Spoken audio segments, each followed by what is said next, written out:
चहल ने ऐठ के कमरिया गे जल टप टप गिरोगे छौरी।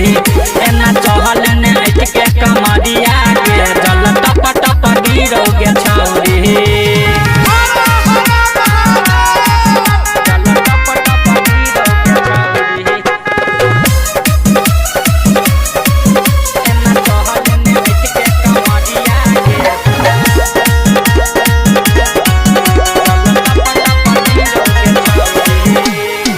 गेरुआ रंग के सूट में छौरी लाग छही झकास गे। तबे न दुल्हा हमरा मिलतई इंटरव्यू पास रे। गेरुआ रंग के सूट में छौरी लाग छही झकास गे। तबे न दुल्हा हमरा मिलतई इंटरव्यू पास रे। भोला बसै छै बहुते दूरी। एना चहल ने ऐठ के कमरिया गे जल टप टप गिरोगे छौरी। एना चहल ने ऐठ के कमरिया गे जल टप टप गिरोगे छौरी।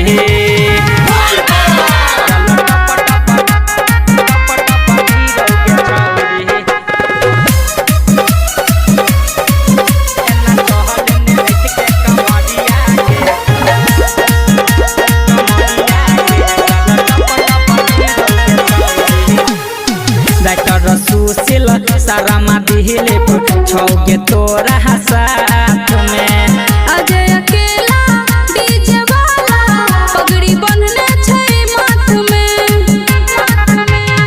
राइटर सुशील सारा दिलीप छौगे तोरा साथ में।